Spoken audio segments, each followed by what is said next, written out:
All right, I love the media. I mean, I love the media. Check out these old headlines. Trump promises 4% growth. Economists say, no way. Or this one.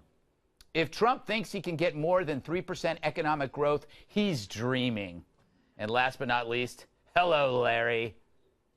If you use the standard of what the administration has held out the hope for, 3 to 4% growth, there is nothing in any data suggesting that we're moving towards that 3 to 4% growth standard. Oh, yeah? Well, eat this, Larry. I am thrilled to announce that in the second quarter of this year, the United States economy grew at the amazing rate of 4.1%. Yeah, there you go. They like it. So, who could have predicted that? I believe it's time to establish a national goal of reaching 4% economic growth. My great economists don't want me to say this, but I think we can do better than that. The optimist. I wish I could find the right sentiment to express how I feel.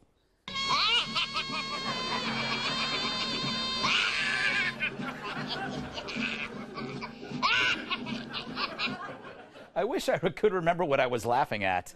But, so as Trump proves the naysayers wrong, what are the naysayers clinging to? A little piece of leaked audio.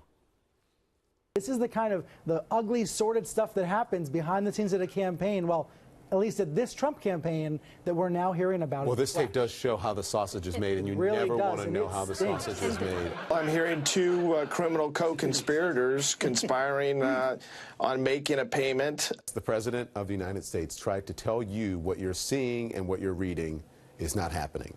Don't believe what you see with your own ears.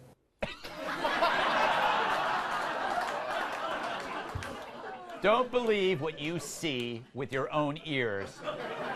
That's like a fortune cookie that makes no sense. In other words, it's a fortune cookie. Dumb question. Did anyone die from this secret conversation? Was anyone physically hurt? Does anyone care? Which leads me to a new segment. Does anyone care? With Greg Gutfeld. All right, tonight's episode, a slimy lawyer secretly tapes his client referring to hush money paid to a centerfold who had consensual relations with a rich dude who later became our president. I know what you're thinking. Where is the honor among playmates?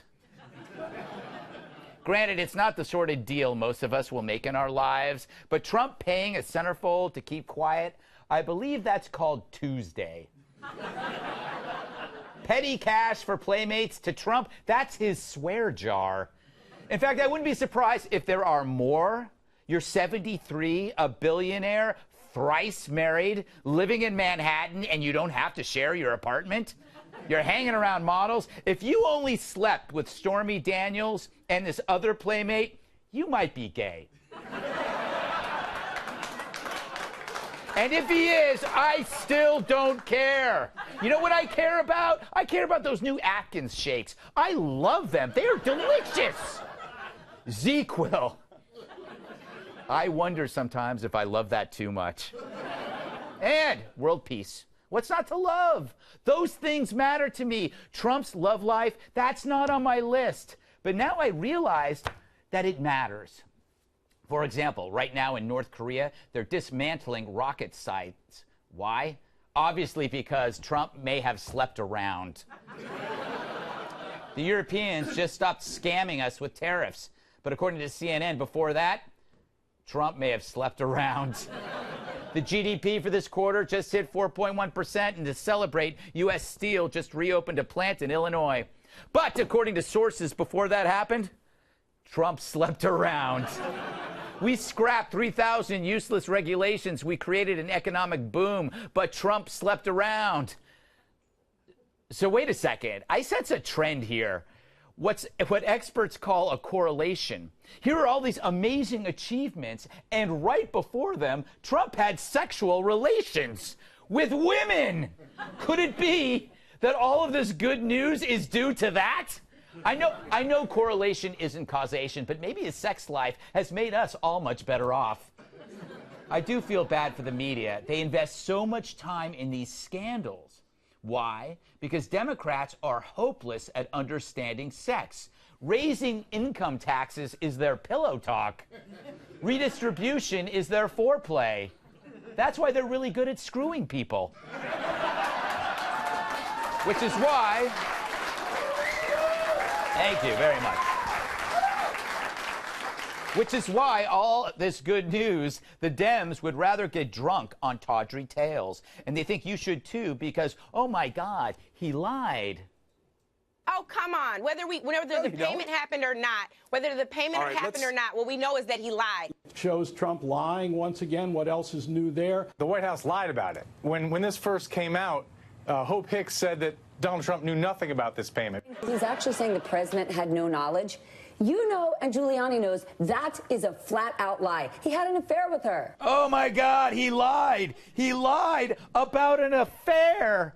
How is this surprising? Accusing a rich old New Yorker of lying about an affair is like accusing Michael Moore of splitting his pants. It's to be expected, and I hate to tell you, this is why lying was invented.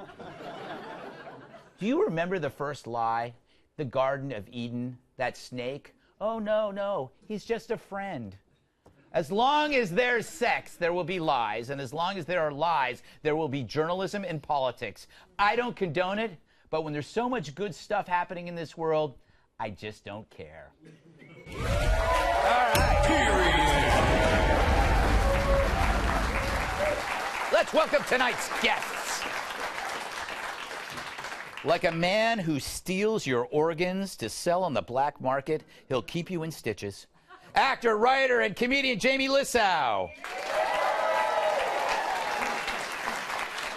He produces more drama than My Pet Llama. He stars in the new movie Gutfeld out this fall. Actor Nick Searcy. Social interaction gives her allergic reactions. National Review reporter Kat Tim. And the Jumbotron is his iPhone. Former WWE superstar and my massive sidekick, Tyrus. I'm going to get him. You're going to get me. Always happy. Oh, yeah. I'm scared. I'm shaking in my little boots. Okay. Jamie, how you doing? What are your thoughts on this week so far? Any insight? Man, I wouldn't have believed that story if I hadn't heard it with my own eyes. Just unbelievable. And I feel like that parrot joke, that was brutal, right? The parrot was not only missing a mirror and a ladder, he was missing a punchline and timing. But don't you think, like Stormy Daniels, it's just weird that it's literally like they used one of those porn star name generators to come up. It's like, oh, what's your favorite weather and your favorite drink? Stormy Daniels. Yes. Like mine would be Rainy Martini. Yours might be Sunshine Sauvignon. Oh, I think that was an insult, I believe. Was it? Yes, I believe. Didn't mean it to be. All right, Nick. What do you make of the good news and the scandals? Pick one, whatever you want. Well, the scandals, it reminds me of the movie I directed, Gosnell, which is coming out October 12th. Everybody should go see it. Nice plug.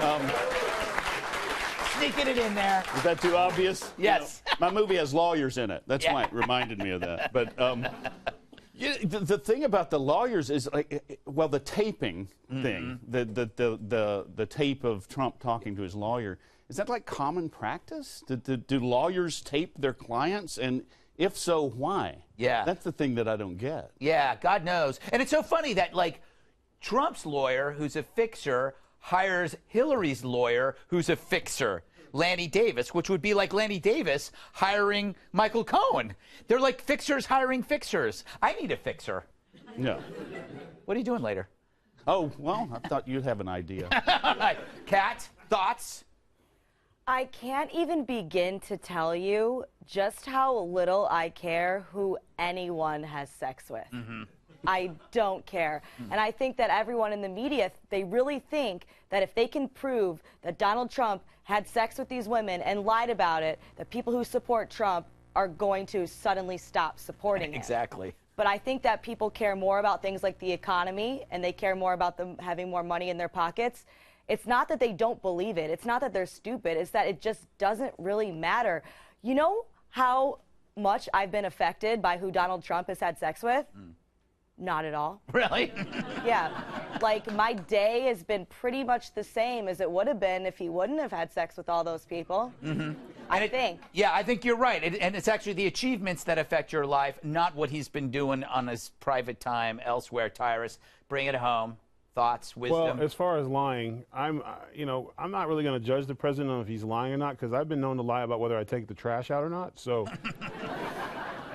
what do you guys call it? White lies? Yes. Yeah, that's like my thing.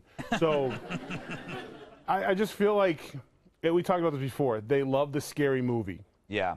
And it's coming to theaters. It just never comes to theaters. Even recording somebody is shameful. And Cohen, I mean, damn, bro. Like, can't get much lower than just being a rat and trying to set up someone who takes care of you and your family. But what kills me is that he is setting somebody up while he's supposed to be a fixer. He's he's one of the worst people in the world. If you think about somebody that's so rotten that you would trust him with your secrets, and he records them, and then when he gets in trouble, he tries to use them against you. And then I guess he was sitting on the phone while he was recording. So you couldn't even really make out what he's saying. They had to get like an ophthalmologist and a rocket surgeon to figure out whether he said cash or check. Like, it's literally the worst.